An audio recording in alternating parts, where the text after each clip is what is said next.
साथ संगत जी, प्रेम से कहना धन निरंकार जी।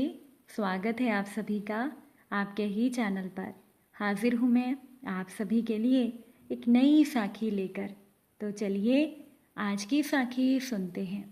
साथ संगत जी, एक व्यक्ति प्यास से बेचैन भटक रहा था। उसे एक नदी दिखाई दी।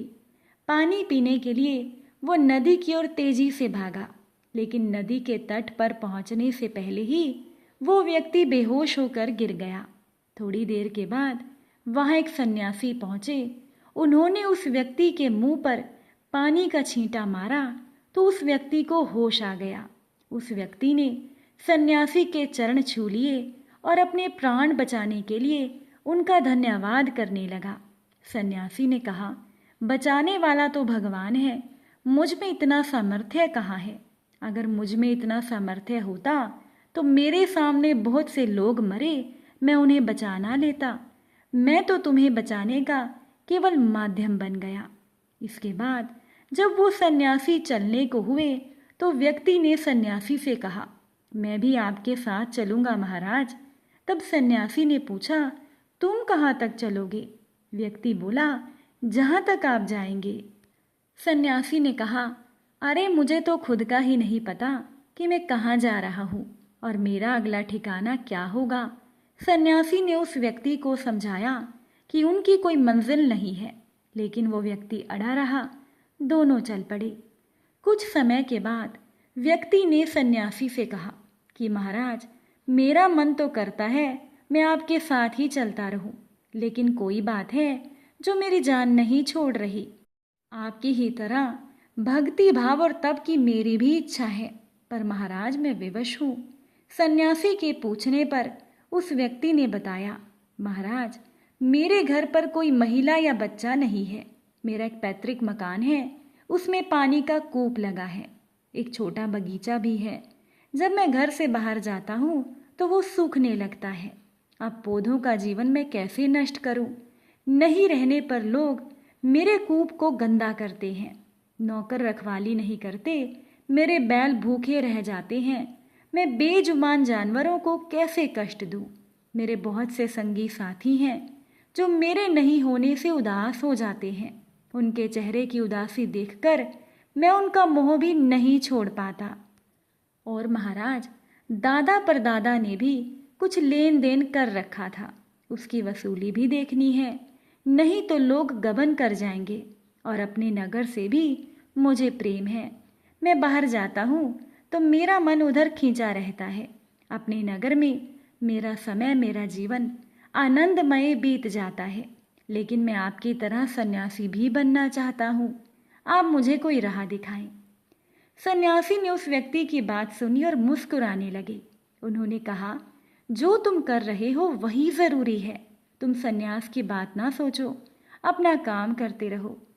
अब व्यक्ति सन्यासी की बात समझ तो रहा था, लेकिन उस पर सन्यासी बनने की धुन सवार थी। अब चलते चलते उस व्यक्ति का नगर आ गया। उसे अपना घर देखने की इच्छा हुई। उसने सन्यासी से विनती की कि महाराज मेरे घर चलें, कम से कम 15 दिन हम घर पर रुकते हैं, सारा काम निपटाकर फिर मैं आपके साथ निकल जाऊंगा। व्यक्ति की बात पर सन्यासी मुस्कुराने लगे और खुशी खुशी तैयार भी हो गए। उस व्यक्ति की जिद पर सन्यासी उसके घर में रुक गए और उसे बारीकी से देखने लगे। साथ संगत जी, 15 दिन बीत गए। 16वें दिन सन्यासी ने अपना सामान समेटा और बाहर निकलने के लिए तैयार हो गए। व्यक्ति ने कहा, महाराज अभी थोड़ा सा काम रहता है, पेड़ पौधों का इंतजाम कर दूं, बस कुछ दिन और रुक जाएं, सारा काम निपटाकर मैं भी आपके साथ चलता हूँ। सन्यासी ने उस व्यक्ति से कहा, अरे तुम दिल के बहुत अच्छे हो, लेकिन तुम किसी भी वस्तु से मोह त्यागने को तैयार ही नहीं हो। मेरे साथ चलने से तुम्हारा कल्याण नहीं हो सकता और किसी भी सन्यासी के साथ तुम्हारा भला नहीं हो सकता। तब उस व्यक्ति ने कहा, महाराज कोई है ही नहीं तो फिर मैं किसके लिए लोभ और मोह करूं? सन्यासी बोले, यही तो और चिंता की बात है। समाज को परिवार समझ लो, उसकी सेवा को भक्ति, ईश्वर को प्रतिदिन सब कुछ अर्पित कर देना। तुम्हारा कल्याण तो इसी में ही हो जाएगा, तुम्हें तो कुछ और करने की ज़रूरत ही नहीं। वो व्यक्ति सन्यासी को कुछ दूर तक छोड़ने आया। विदा होते होते उस व्यक्ति ने सन्यासी से कहा कि महाराज, कोई एक उपदेश तो दे दीजिए जिससे मेरा जीवन ही बदल जाए। सन्यासी हंसे और बोले, सत्य का साथ देना, धन का मोह न करना। ये कहकर सन्यासी ने विदा ले ली। अब कुछ सालों के बाद वो सन्यासी फिर से वहां आए और तब तक उस व्यक्ति की काफी प्रसिद्धि हो चुकी थी। सभी उस इंसान को पक्का और सच्चा मानते थे। लोग उससे परामर्श लेते। छोटे मोटे विवादों में वो व्यक्ति जो फैसला सुनाता, सभी उसका फैसला मान लेते थे और उस व्यक्ति का चेहरा देखकर हर कोई कह सकता था, ये कितना संतुष्ट और प्रसन्न है। सन्यासी फिर से उस व्यक्ति के घर पर कई दिन तक ठहरे। फिर एक दिन अचानक से वो सन्यासी तैयार हो गए, अपना सामान समेटा और बाहर निकलने लगे। उस व्यक्ति ने कहा, महाराज, आप इतनी जल्दी क्यों जाने लगे हैं?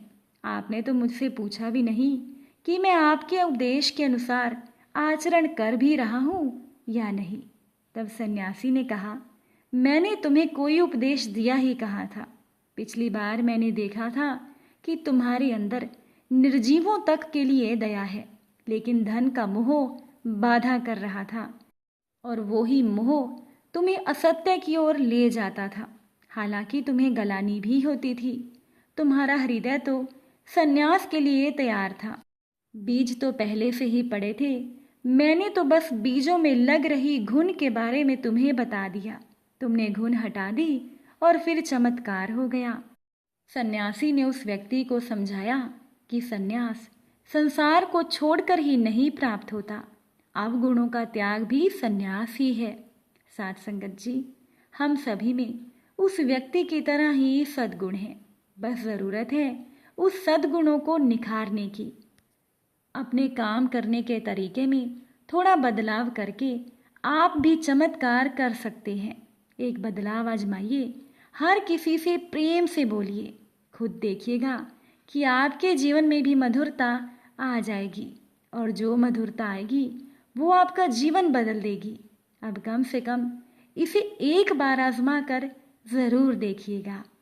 आपको आज की ये साखी कैसी लगी, कमेंट करके ज़रूर बताइएगा। वीडियो अच्छी लगी हो लाइक शेयर कीजिएगा।